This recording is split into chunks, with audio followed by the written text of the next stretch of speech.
My name is Tina, and for most of my life, I was invisible. Not the poetic kind of invisible. The kind where people look through you, not at you. I came from nothing worth mentioning. A broken home, debts that weren't mine, but somehow became my burden, and a life that taught me very early that kindness was a luxury most people couldn't afford. That's how I ended up working as a maid in Mr. Richard Hawthorne's house. Everyone in the town knew his name. Old money. Generations of wealth. A house that sat on a hill like it was watching over the rest of us, tall and silent, with iron gates and marble floors. People whispered about him the way they whisper about legends, half admiration, half resentment. They also whispered about his children. 3 of them, wealthy, powerful, polished. They lived in big cities, attended galas, posted perfect lives online, and yet none of them lived with him. None of them visited. None of them stayed. When I first arrived at the house, I expected arrogance, coldness, maybe cruelty. Instead, I found loneliness. Mr. Hawthorne was already old when I met him, his hands thin and trembling, his voice soft but sharp with intelligence. He didn't bark orders. He didn't treat me like furniture. He asked my name and waited for the answer. That alone startled me. "Take your time," he said gently, noticing my nervousness. "I'm not going anywhere." I didn't know then how tragic those words would eventually feel. The house was enormous, but it felt hollow. Rooms untouched. Dining table set for people who never came. Portraits of children frozen in time, smiling faces from decades ago, eyes full of ambition but empty of affection. At first my job was simple. Clean, cook, keep the silence company. But over time, the silence started talking. Mr. Hawthorne would ask me to sit while he ate. Not to serve, just to be there. He told me stories about his youth, about building his empire brick by brick, about sacrifices he made believing they were for his family.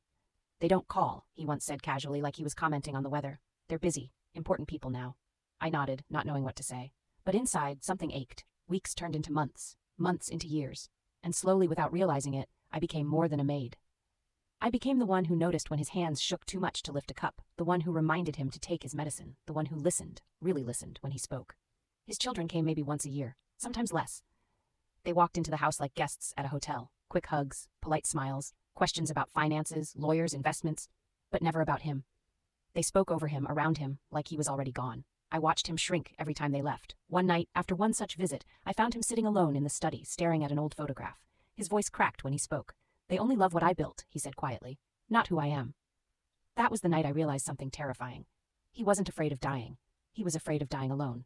And so, without meaning to, I stayed longer, listened harder, cared deeper. I didn't know it then, but somewhere along the way, the old man everyone respected and abandoned had already begun making a decision that would change my life, and ignite a war I never asked for. Mr. Hawthorne's health didn't fail all at once. It faded quietly, cruelly, like a candle burning down without anyone noticing until the room is already dark. At first, it was small things. He forgot names, lost track of days. Sometimes he'd call for his wife, who had been dead for over a decade, and when I gently reminded him, his eyes would cloud with grief all over again, as if the loss were fresh each time. I learned to answer carefully. I learned that correcting him was less important than comforting him. His children still didn't come. When the doctor visits increased, I was the one who sat in the hallway clutching his medical file, the one who learned words I'd never heard before: degenerative, irreversible, palliative, words that sounded like doors closing. One afternoon, after a particularly difficult appointment, he asked me to bring tea into the study. He looked exhausted, smaller than I'd ever seen him. "Tina," he said, motioning for me to sit. "Do you know why I trust you?" I shook my head, unsure where this was going. "You never look at me like I'm already dead." That sentence stayed with me for years. Not long after, the children started calling. Not him. Me. At first it was polite, casual questions disguised as concern. "How's father doing? Has the doctor said anything new? Is he still handling his affairs?"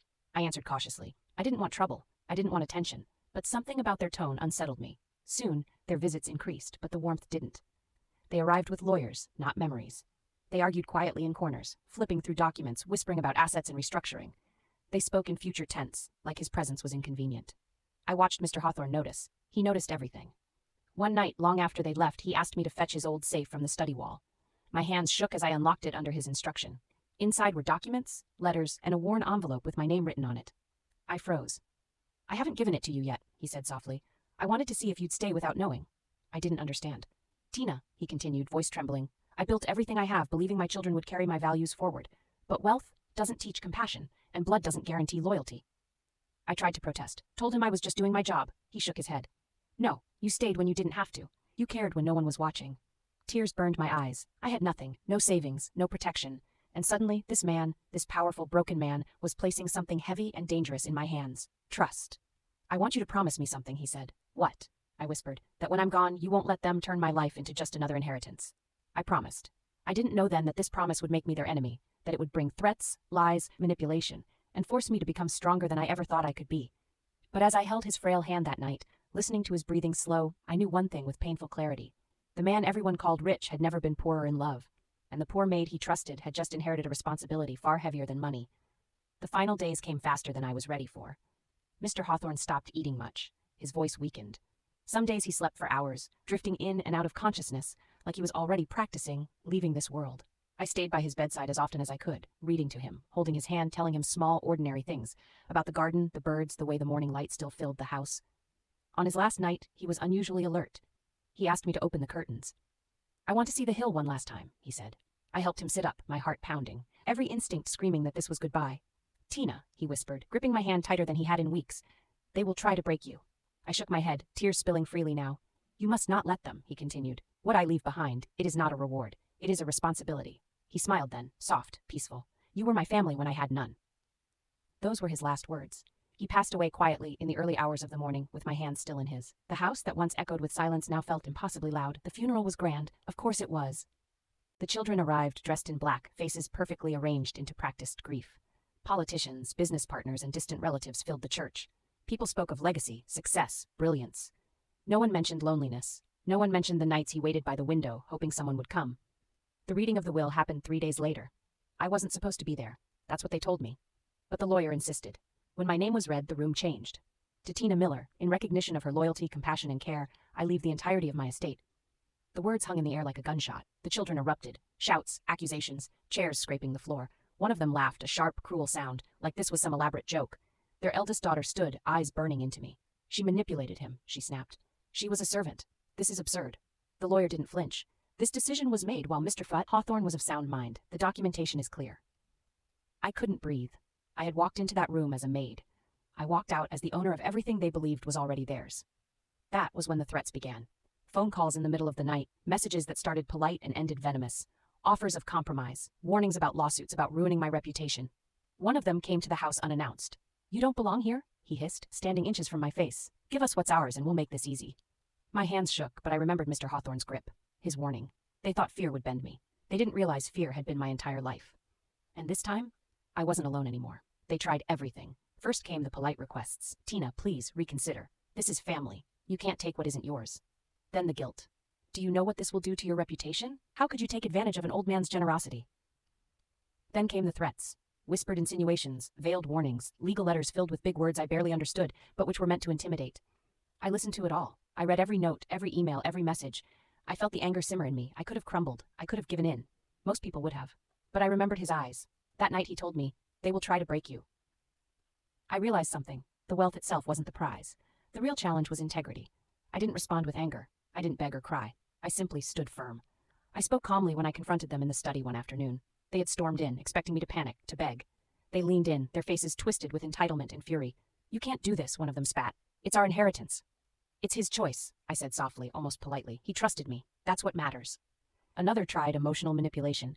"You'll regret this. You have no idea what we can do. You'll be ruined." I smiled quietly, without arrogance.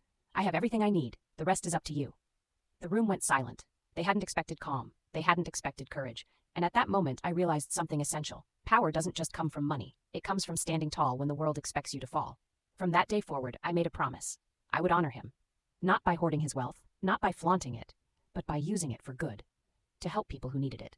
To keep the values he believed in alive. The children tried a few more minor schemes, legal loopholes, rumors, but nothing stuck.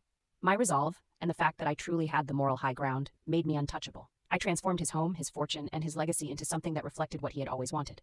A life of care, compassion, and integrity, not entitlement or greed. I was no longer the poor maiden who swept floors and served tea. I had become the guardian of a legacy, a woman tested by greed, and a symbol of loyalty rewarded.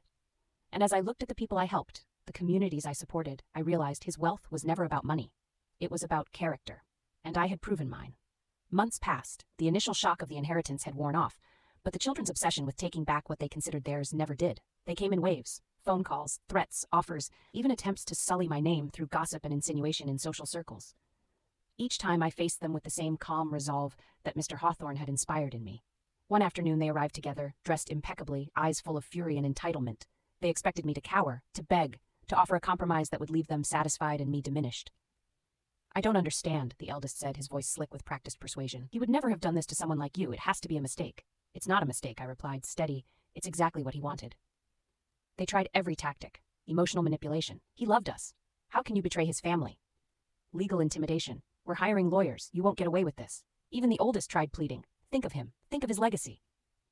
But I had learned what they could never understand. His legacy was never about bloodlines or money. It was about loyalty, care, and trust, values they had never grasped in their lives of privilege. I stood taller than I had ever stood in my life. You don't own his memory. You don't own his values. But I will honor them every single day. The tension in the room was palpable. You could hear a pin drop. They realized then, maybe for the first time, that their attempts to bully and manipulate me had failed. Not because I was lucky or because I was clever, but because I had character they could never touch. Over time, their threats dwindled. Their attempts at legal action fizzled, as the lawyer's documentation proved Mr. Hawthorne had made every decision soundly and legally. Gossip against me fell flat because the truth of my integrity was visible in every action I took with his wealth. And what did I do with it? I honored him exactly as he had wished. I set up charitable foundations. I helped local families who struggled in ways I had once struggled. I supported education programs. I restored parts of the town that had been neglected, creating opportunities for people to thrive. Every time I did, I felt his presence in the quiet corners of the house, in the garden he loved, in the birds that nested by the windows he had always watched. The house on the hill was no longer a place of isolation or silent grief. It became a beacon of hope, and I realized that the greatest victory wasn't defeating his children or protecting myself. It was proving that goodness and loyalty are stronger than greed, louder than threats, and more enduring than fear. Years later, when I walked past the marble floors, I no longer saw a poor maiden.